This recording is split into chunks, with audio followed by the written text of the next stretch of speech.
Hi friends, இந்த வீடியோவில் நாம் எதை பற்றி பார்க்க போகிறோம்னா கார்த்திகை தீபம் சீரியல் ப்ரமோ பற்றி தான் இந்த வீடியோவில் பார்க்க போகிறோம். அதுக்கு முன்னாடி நம்ம சேனலை சப்ஸ்கிரைப் பண்ணாதவங்க கீழே இருக்கிற சப்ஸ்கிரைப் பட்டனை கிளிக் பண்ணிவிட்டு பக்கத்தில் இருக்கிற பெல் பட்டன் கிளிக் பண்ணிடுங்க. சரி, வாங்க வீடியோக்குள்ளே போகலாம்.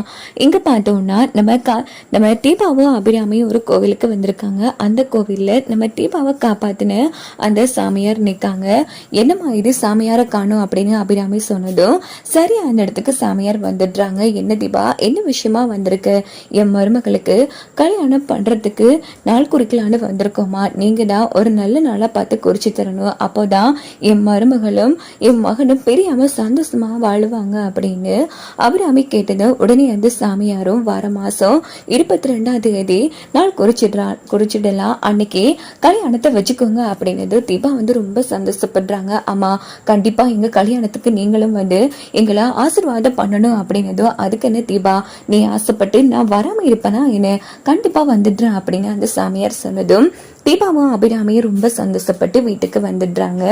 இங்க பார்த்தோம்னா அந்த வெங்கையாவை தான் காமிக்கிறாங்க. வெங்கையா வீட்டுல ஒரு லேடி ரம்யா பேரை சொல்லி பேசிட்டு இருக்காங்க. ஐயா, நான் தான் ரம்யா, அன்னைக்கு உங்ககிட்ட வாடகைக்கு இடம் கேட்டிருந்தல, இந்தாங்க பணம் அப்படின்னதும் உடனே வெங்கையா அப்படின்னு யாரும் என்ன தெரியாது, இங்கிறது கிளம்பு அப்படின்னு சொல்றாங்க. என்னையா அதுக்குள்ள மறந்துட்டீங்களா, இந்தாங்க பணம் அப்படின்னு பேசும்போது அப்படின்னு எனக்கு பேரு தெரியும் அப்படின்னு வெங்கையா எஸ்கேப் ஆகலான்னு பாக்குறாங்க. பார்த்தா அந்த இடத்துக்கு நம்ம கார்த்தி வந்துடுறாங்க. ஸோ கார்த்தியை பார்த்து வெங்கையா பயப்பட ஆரம்பிக்கிறாங்க. ஏய், எல்லாம் உன்னை பற்றி எனக்கு தெரியும், சொல்லு, யார் சொல்லி இப்படிலாம் பண்ண, சொல்லுடா அப்படின்னு போது உடனே வெங்கையா யோசிச்சு பார்க்குறாங்க. நம்ம ரம்யா வெங்கையா கிட்ட சொல்லிப்பாங்க. அப்படி யாருமே தேடி வர மாட்டாங்க. ஒரு வேளை யாராச்சும் தேடி வந்தா நான் சொல்ற மாதிரி பண்ணு, பேசாம அவ காலில் விழுந்து எனக்கு யாருன்னே தெரியாது, இப்படி ஒருத்தவங்க ஃபோன் போட்டு விஷயத்த சொன்னாங்கன்னு கெஞ்சி கூத்தாடு அப்படின்னு சொன்னதும் உடனே அந்த இடத்துல அப்படி யாராச்சும் என்ன தேடி வந்தா எனக்கு யாரையும் தெரியாது, மறைமுகமா தான் போன் பேசி சொன்னாங்கன்னு மழுப்பிடு அப்படின்னதோ. உடனே வெங்கையா கார்த்தி காலில் விழுந்து, ஐயா என்ன மன்னிச்சிடுங்க, யாரோ ஒரு பொண்ணு எனக்கு போன் போட்டு இப்படி அந்த இடத்த 2 நாளைக்கு வாடகைக்கு கொடுன்னு சொன்னாங்கய்யா. அதே மாதிரி நானும் வாடகைக்கு கொடுத்தேன். அப்படி ஒரு வேளை யாராச்சும் என்ன தேடி வந்தா தெரியாதுன்னு சொல்லிடுன்னு கூட சொன்னாங்க. அதான், மற்றபடி அவங்க யாரு எப்படி இருப்பாங்கன்னு கூட தெரியாது அப்படின்னதும். ஓஹோ அப்படியா, சரி, நீ அவங்களுக்கு ஃபோன் பண்ணிருப்பல, அப்படின்னா அந்த ஃபோனுக்கு திருப்பி பண்ணு அப்படின்னதும் வெங்கையா ஃபோன் போட்டு, அம்மா எங்க கார்த்திக்ங்கிற ஒருத்தங்க உங்களை தேடி வந்திருக்காங்க அப்படின்னதும் ரம்யா செம அதிர்ச்சியாகி உடனே ஃபோனை வச்சிடுறாங்க. அப்போ கார்த்திக் ஃபோனை பிடிங்கினதும் ரம்யா என்ன பண்றாங்கன்னா உடனே சிம்மா கலட்டி அந்த இடத்துல உடைச்சு போட்டுடுறாங்க. அப்போ அந்த இடத்துல வெங்கையா ஐயா மறுபடியும் அந்த பொண்ணு ஃபோன் போட்டா நான் உங்ககிட்ட சொல்றேன் அப்படின்னதும் அவ பண்ண மாட்டா, இன்னரும் சிம்மா உடைச்சிருப்பா அப்படின்னு கார்த்தி டென்ஷன் ஆகிட்டு அங்கிருந்து கிளம்பிடுறாங்க.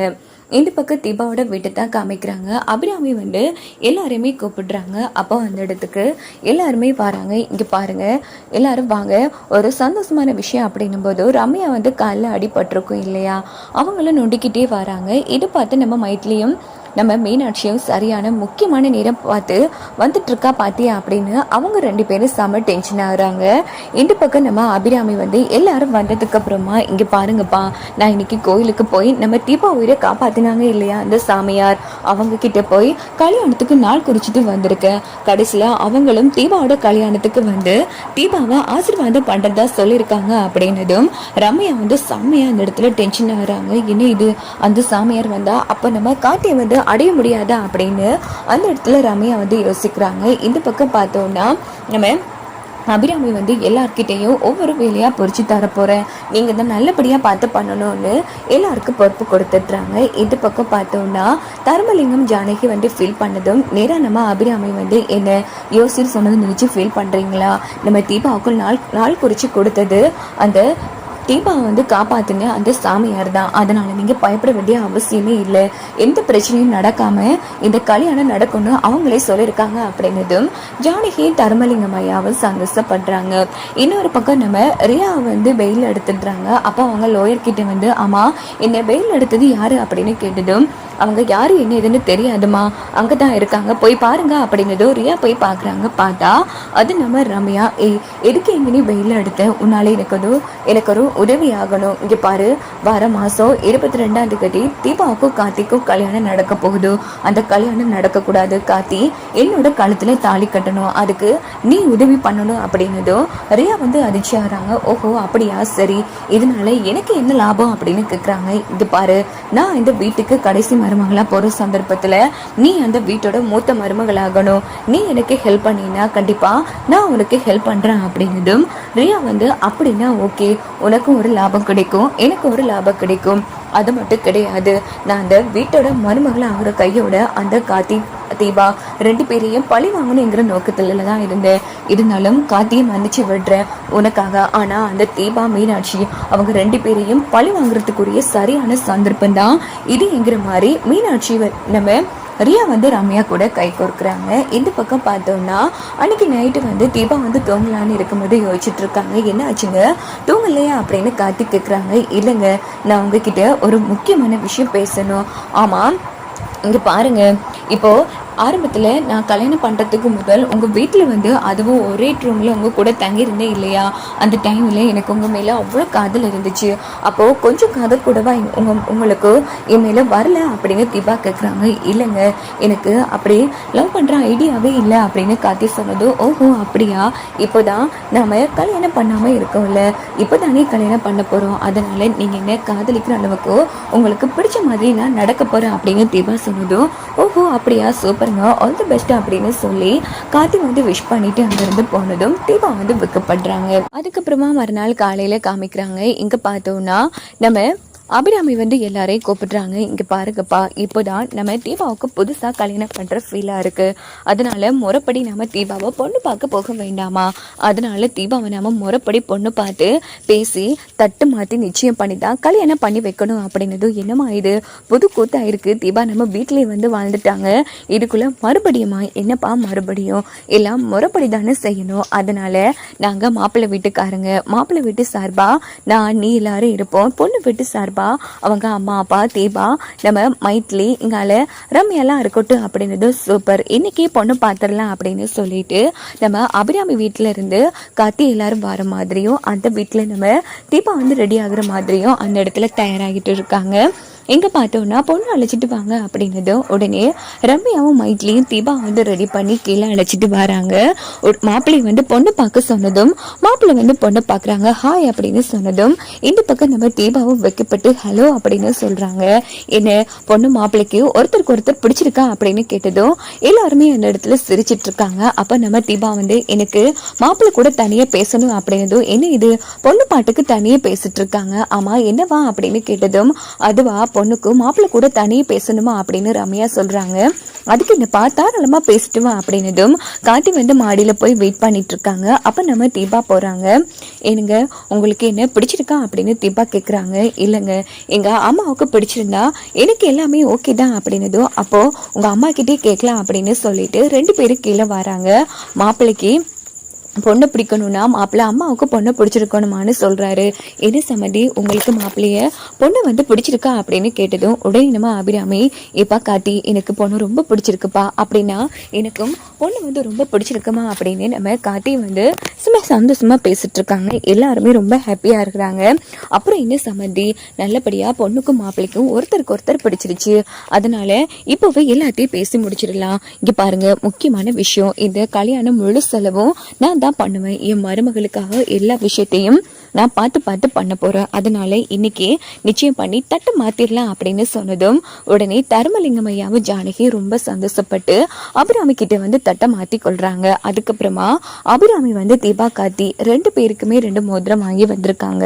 இந்தப்பா கார்த்தி, இன்னைக்கு நிச்சயம் பண்ணி முடிச்சாச்சு, அதனால என் மருமகள் கையில இந்த மோதிரத்தை போட்டு விடு. இங்க பாருமா தீபா, இந்த மோதிரத்தை என் பையன் கையில போட்டு விடு அப்படின்னு சொல்லி 2 பேர்கிட்டயுமே மோதிரத்தை கொடுத்தரும் ஒருத்தருக்கு ஒருத்தர் ரொமான்டிக்கா பார்த்துட்டு நல்லபடியா வந்து மோதிரத்தை மாற்றி முடிச்சிடுறாங்க. இதை பார்த்து ரம்யா வந்து செம்மையா அந்த இடத்துல டென்ஷன் ஆகுறாங்க. இது எல்லாத்தையும் பார்த்துட்டு இருக்க வேண்டியதா இருக்கு அப்படின்னு சொல்லி எங்க பார்த்தோம்னா சரி சம்மந்தி நல்லபடியா நிச்சயமும் பண்ணி முடிச்சாச்சு, அடுத்தது என்ன கல்யாண வேலைகளை பார்க்க வேண்டியதுதான் அப்படின்னு அபிராமி வந்து செம ஹாப்பியா பேசிட்டு இருக்காங்க. இன்னொரு பக்கம் பார்த்தோம்னா நம்ம தர்மலிங்கம் ஐயா ஜானகி பேசிக்கிறாங்க. நல்ல வேலைங்க, நம்ம தீபாவை காப்பாத்தின அந்த சாமியார்கிட்ட போய் அவங்க நாள் குறிச்சிட்டு வந்துட்டாங்க, இல்லைன்னா என்ன கெடி ஆகி இருக்கும் அப்படின்னு சொல்லி நம்ம ஜானகியும் தர்மலிங்கம் ஐயாவும் பயப்படுறாங்க. இருந்தாலும் அந்த யோசிர் சொன்னது ஆரம்பத்துல நடந்துச்சுல ஜானகி, அது எனக்கு இப்பவும் பயமாதான் இருக்கு அப்படின்னு சொல்லி தர்மலிங்கம் ஐயா வந்து பயப்பட ஆரம்பிக்கிறாங்க. எங்க அப்படின்னா அந்த சாமியார் எந்த பிரச்சனையும் இல்லைன்னு படியாத்தானே இப்படி ஒரு நாளை வந்து குறிச்சு கொடுத்துருக்காங்க. அப்போ நாம பார்த்து யோசியரு பொய் சொல்லியிருக்காரா என்ன அப்படின்னு கேட்டது. சேச்சே அப்படிலாம் இருக்காது, இருந்தாலும் அந்த யோசிச்சு பேசின விஷயம் யாருக்கு இனிமேல் தெரிய வேணாம், முக்கியமா அபிராமி அம்மாவுக்கும் நாம சத்தியம் பண்ணி கொடுத்துருக்கோம், அதனால இந்த விஷயம் யாருக்கு தெரியாம பாத்துக்கலாம். நல்ல வேலை மாப்பிள்ளைக்கிட்ட நாம சொல்ல இல்லை, இல்லைன்னா மிகப்பெரிய பிரச்சனையா இருக்கும், நம்ம பொண்ணு வாழ்க்கையே நேரா போயிருக்கோங்கிற மாதிரி தர்மலிங்கம் ஐயாவும் ஜானகியும் ரொம்ப ஃபீல் பண்றாங்க. இன்னொரு பக்கம் பார்த்தோம்னா தீபா வந்து காத்திட்டு சொல்லியிருப்பாங்க இல்லையா, நீங்க காதலிக்கிற அளவுக்கு உங்களுக்கு பிடிக்கிற அளவுக்கு தானே இருக்க போறோன்னு. அதுல அந்த தீபா என்ன பண்றாங்கன்னா கியூட்டா மூடனா வந்து ட்ரெஸ் எல்லாம் வேர் பண்ணிட்டு நேரா தீபா வந்து மாடியில இருந்து கேஸ்டைல எல்லாம் லூசா விட்டு கியூட்டா நடந்து வந்துட்டு இருக்காங்க. அப்போ கீழே இருந்து எல்லாருமே ஆச்சரியப்பட்டு பாக்குறாங்க, என்னடா இது தீபாவா இவ்வளவு ஸ்டைலா இருக்காளே அப்படின்னு சொல்லி. என்னமா மீனாட்சி இது எல்லாம் உன்னோட வேலையா அப்படின்னு அபிராமி கேக்குறாங்க. இல்ல இதெல்லாம் எப்போ நடந்துச்சு, எப்படி நடக்குது ஒண்ணுமே புரியல அப்படின்னு மீனாட்சியே சொல்லிட்டு இருக்காங்க. அங்க பார்த்தோம்னா ரம்யா வந்து செம டென்ஷன் ஆகுறாங்க. இன்னும் இது தீபா மாதிரியே இல்லை, இவ்வளவு அழகா இருக்கா, அப்படியே மாடர்ன் கேர்ள் மாதிரி இருக்காளே அப்படின்னு சொல்லி ரம்யா ஒரு பக்கம் யோசிக்கிறாங்க. அப்போ சரியா அந்த இடத்துக்கு காத்தியும் வந்துடுறாங்க. தீபாவை பார்த்து அப்படியே மறந்து போய் சைட் அடிச்சிட்டு இருக்காங்க. நம்ம காட்டி கவன காட்டி கண்ணு வெளியில வர போகுதிங்கிற மாதிரி ஆனந்தும் அருணும் வந்து அந்த இடத்துல செமையா கலாய்ச்சிட்டு இருக்காங்க. ஸோ தீபா வந்து ரொம்ப ரெண்டு பேரும் ஒருத்தருக்கு ஒருத்தர் வந்து சைட் அடிச்சிட்டு இருக்கிறத பார்த்து ரம்யாவுக்கு கோபம் தாங்க முடியல. தீபா என்ன தீபா இது, ஆமா என்ன இது திடீர்னு இப்படி முடங்களா மாறிட்டே, என்ன கல்யாணம் நடக்க போகுதுங்கிற சந்தோஷமா அப்படின்னு கேட்டதும், இங்க பாருங்க ஆரம்பத்துல நான் தானே இவரை காதலிச்சேன், இவர் என்ன காதலிக்கவே இல்லை, அதான் சவால் விட்டுருக்கேன், கல்யாணம் ஆகிறதுக்கு முன்னாடியே உங்களுக்கு என் மேல காதல் வரணும், நான் உங்களை காதலிக்க வைப்பேன்னு. அதான் இத என் புருஷனை, அதாவது என் வருங்கால புருஷனை இம்ப்ரெஸ் பண்றதுக்குரியது அப்படின்னதும், தீபா நடக்கட்டும், அன்னைக்கு ரெசார்ட்டுக்கு போனப்போ நான் கெஞ்சி கூத்தாடி தான் உன்னை மூடனா சாரி கட்ட வச்சா, ஆனா இன்னைக்கு நாங்க சொல்லாமலே வேற லெவல்ல ரெடி ஆயிட்டு இருக்க போல இருக்கே, பரவாயில்ல அப்படின்னா கல்யாணம் ஆகிறதுக்குள்ளேயே என்கிற மாதிரி நம்ம மீனாட்சி வந்து தீபாவா கலாய்ச்சதும், அக்கா இங்க பாருங்கக்கா சவால் விட்டுருக்கேன், விட்டு சவால ஜெயிக்க வேணாமா, அதான் இதுக்கு எல்லாம் அப்படின்னு சொல்லி தீபா வந்து சந்தோஷப்படுறாங்க. நீ எப்படித்தான் இருந்தாலும் கண்டிப்பா வந்து காத்திய கல்யாணம் பண்ண போறது இல்லடி, காத்தி வந்து தாலி கட்ட போற கழுத்து அது என்னோடதுதான், நீ என்ன ஆட்டம் போடணுமோ போட்டுக்கோங்கிற மாதிரி ரம்யா அந்த இடத்துல அசிங்கமா யோசிக்கிறாங்க. இன்னொரு பக்கம் பார்த்தோம்னா நம்ம அபிராமி வந்து தீபா உண்மையிலேயே அப்படியே மகாலட்சுமி ஆட்டம் இருந்த நீ அப்படியே நிஜமான முடன்களா ஆயிட்டமா, சொல்ல போனா நீ எப்படி இருந்தாலும் எனக்கு அழகுதாமா தீபா, இருந்தாலும் எனக்கு நிஜமான தீபா தான் வேணுமா அப்படின்னதும், இங்க பாருங்க எப்பவுமே நான் அவங்க நிஜமான தீபா தான், என்ன இது என் புருஷனை அடிக்கடி இம்ப்ரெஸ் பண்றதுக்காக நானே என்ன தயார் பண்ணிக்கிறேன் அப்படின்னதும் நடக்கட்டும்ங்கிற மாதிரி அபிராமி வந்து ரொம்ப சந்தோஷப்படுறாங்க. எங்க பார்த்தோம்னா ரூமுக்கு வந்தது நம்ம தீபா வந்து, என்னங்க எப்படி இருக்க பிடிச்சிருக்கா அப்படின்னு கேட்டதும், எனக்கு பழைய தீபா தான் வேணுங்க, எனக்கு அவங்க மேலதான் அவ்வளவு கொள்ள காதல் இருக்கு அப்படின்னதும் தீபா அதிர்ச்சி ஆறாங்க. என்னங்க நீங்க பெரிய வீரவசனம் எல்லாம் பேசுனீங்க, என் மேல காதல்லாம் வரலன்னு, இங்க பாருங்க கல்யாணத்துக்கு முன்னாடி தான் காதல் வரலன்னு சொன்னேன், ஆனா கல்யாணத்துக்கு பின்னாடி உங்களை காதலிக்கிறேன்னு சொன்னா, கல்யாணத்துக்கு பிறகு நீங்க என்ன காதலிச்சிங்களோ இல்லையோ நான் உங்களை அவ்வளோ ஆசையா காதலிச்சிருக்கேன் அப்படிங்கிறது தீபா வந்து ரொம்ப சந்தோஷப்படுறாங்க. எங்க இதை ஆரம்பத்திலேயே சொல்ல வேண்டியதானே, நான் இவ்வளவு கஷ்டப்பட்டு ரெடியா இருக்கவே மாட்டேன், சரி நான் பழைய தீபாவா ஆகிட்டு வரேன் அப்படின்ட்டு தீபா வந்து வளம்பு போல இருக்கிற மாதிரி வந்துடும், எனக்கு இந்த தீபா தான் வேணும் அப்படின்னு கார்த்தி வந்து ரொம்ப சந்தோஷப்பட்டு பேசுறாங்க.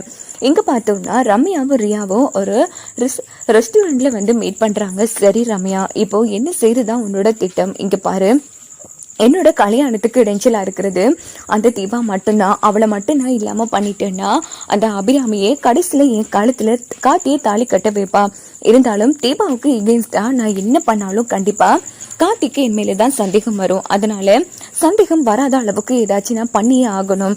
அது மட்டும் கிடையாது, தீபாவோட உயிரோட விளையாடலன்னா கண்டிப்பா தீபா இந்த கல்யாணத்தை தடுத்து நிறுத்துறதுக்கு நான் எது கோல்மாறு பண்ணிட்டேன்னு அந்த மீனாட்சி மைத்திலையும் நிரூபிச்சிடுவாங்க. சோ தீபாவுக்கு ஒன்றும் ஆகக்கூடாது இப்போதைக்கு. ஆனா அபிராமி மனசுல நான் ஆழமா இடம் பிடிக்கணும்.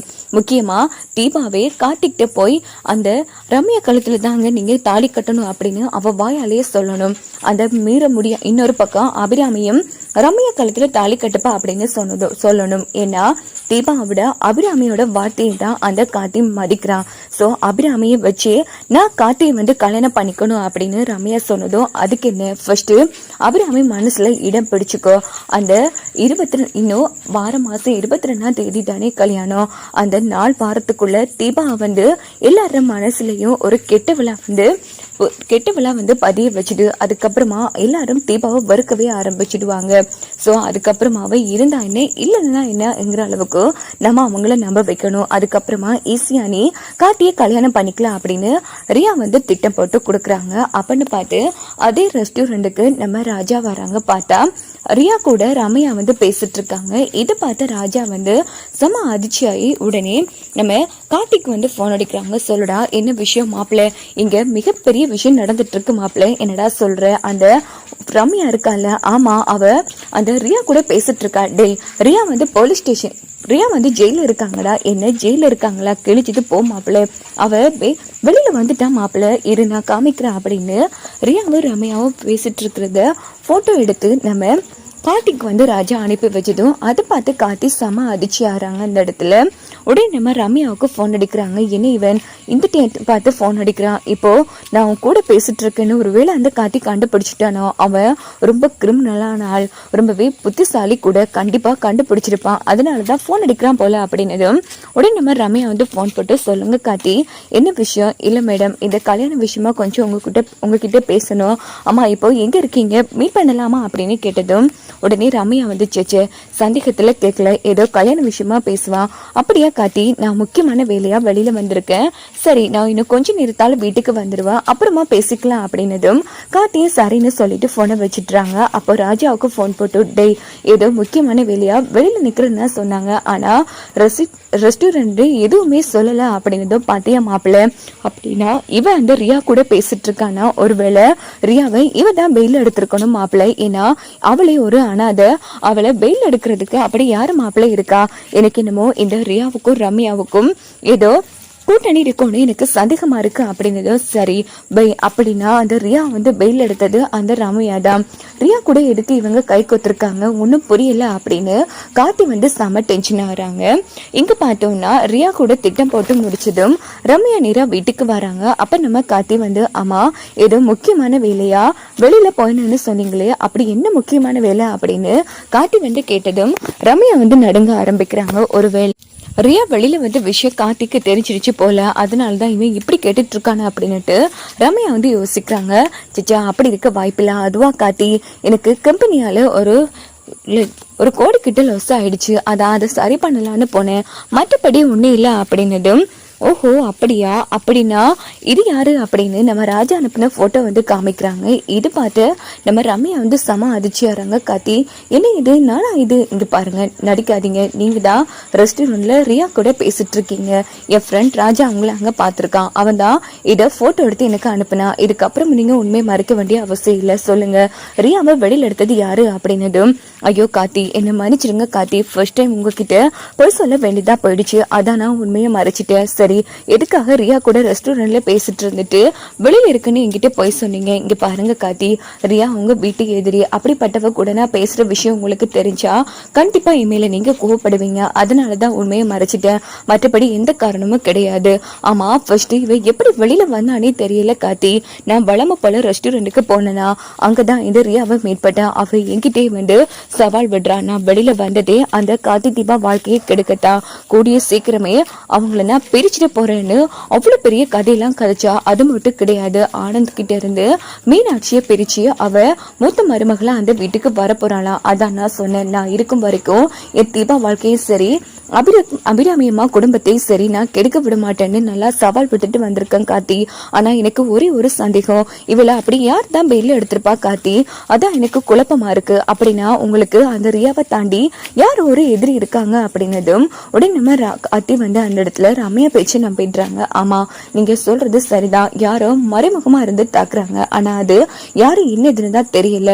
ஆமா, அந்த ரியா உங்ககிட்ட வேற எதுவும் சொன்னாலா அப்படின்னு நம்ம கார்த்தி வந்து ரம்யா கிட்ட கேக்குறாங்க. இல்ல கார்த்தி, வேற எதுவுமே சொல்லல. ஆனா கண்டிப்பா உங்களுக்கும் தீபாவுக்கும் நடக்க போற கல்யாணம் விஷயம் தெரிஞ்சு ஏதோ குலப்போடி பண்ணுவாளோன்னு எனக்கு பயமா இருக்கு கார்த்தி. எதுக்கும் நீங்க அவகிட்ட இருந்து கொஞ்சம் உசாரா தான் இருக்கணும் அப்படின்னதும் அதெல்லாம் நான் பாத்துக்கிறேன். அந்த ரியா சம்பந்தமா எதுவும் விஷயம் தெரிஞ்சா என்கிட்ட நீங்க இன்ஃபார்ம் பண்ணுங்க அப்படின்னதும் கவலைப்படாதீங்க கார்த்தி, என்னை தாண்டி தான் உங்க குடும்பத்து மேல அந்த ரியா வந்து கை வைக்கணும், நான் பாத்துக்கிறேன் அப்படின்னதும் கார்த்தி வந்து தேங்க் பண்ணுவாங்க. வாங்க வெயிட் பண்ணி பார்க்கலாம்.